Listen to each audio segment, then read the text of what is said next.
پرانے زمانے کی بات ہے، کسی ملک پر خدا دوست نامی ایک بادشاہ حکومت کرتا تھا۔ بادشاہ بہت نیک اور صلح پسند تھا۔ اس کی ملکہ بھی بہت اچھی اور غریبوں کی مدد کرنے والی عورت تھی۔ ان کی ایک بیٹی بھی تھی جس کا نام شہزادی انم تھا۔ شہزادی انم اپنی خوبصورتی، ذہانت اور اچھے اخلاق کی وجہ سے دور دور تک مشہور تھی۔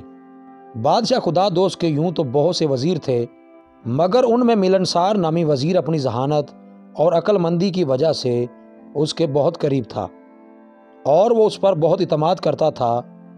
اس وزیر کا ایک بیٹا بھی تھا جس کا نام خوشبخت تھا۔ وہ شہزادی انم سے 2-3 سال بڑا تھا۔ بادشاہ کو اپنے اس وزیر سے اتنی محبت تھی کہ اس نے اس کا محل بھی اپنے محل کے برابر میں ہی تعمیر کروایا تھا۔ وزیر ملنسار کے بیٹے خوشبخت کا بچپن شہزادی انم کے ساتھ کھیلتے کودتے گزرا تھا، اور اب وہ دونوں جوان ہو گئے تھے۔ خوشبخت بہت ذہین اور بہادر لڑکا تھا۔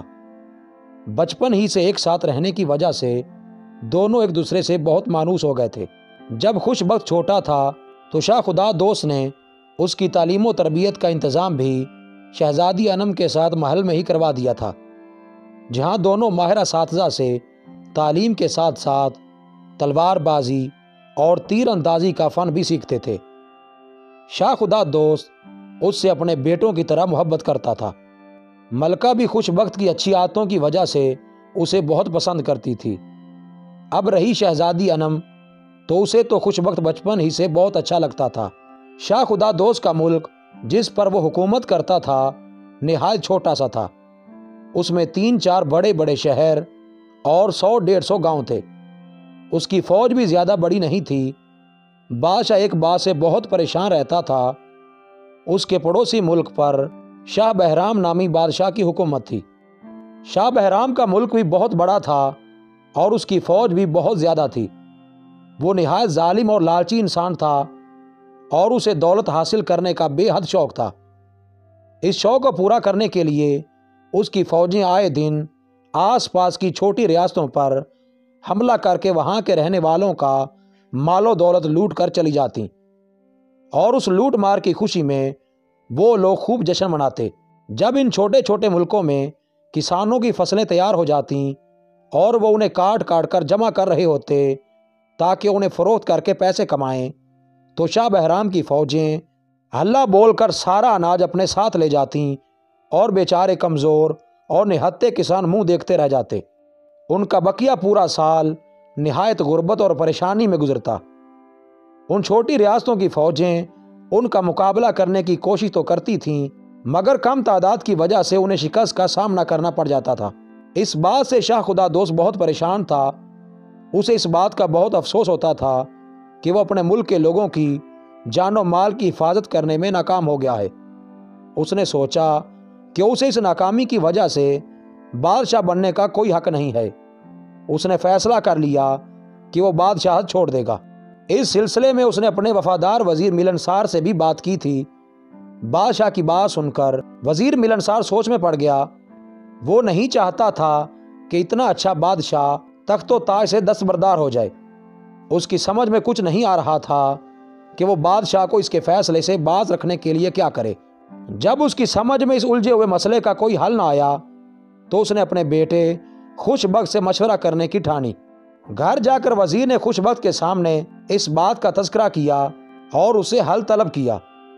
خوشبخت نے باپ کی بات سن کر کہا، ابا جان، آپ بالکل فکر نہ کریں، میں محل جا کر بادشاہ سلامت سے اس سلسلے میں بات کروں گا۔ وزیر یہ سن کر مطمئن ہو گیا۔ اسے اپنے بیٹے کی ذہانت پر پورا بھروسہ تھا اور اسے امید تھی کہ وہ بادشاہ کو اس کے ارادے سے باز رکھنے میں ضرور کامیاب ہو جائے گا۔ بادشاہ کے اس فیصلے کا علم ملکہ اور اس کی بیٹی شہزادی انم کو بھی ہو گیا تھا اور وہ دونوں بھی بہت فکر مند تھی۔ شام کو جب وزیر زادہ خوشبخت شہزادی انم کے پاس محل آیا تو وہ اپنے باپ کے ساتھ باغ میں چہل قدمی کر رہی تھی۔ بادشاہ بہت اداس تھا۔ خوشبخت اس کے قریب آیا اور ہاتھ باندھ کر نہایت ادب سے بولا، جہاں پناہ، مجھے اپنے والد صاحب کی زبانی آپ کی پریشانی کا علم ہو گیا ہے۔ میں اسی سلسلے میں آپ سے بات کرنے کے لیے حاضر ہوا ہوں۔ اس پریشانی کا ہرگز یہ حل نہیں کہ آپ بد دل ہو کر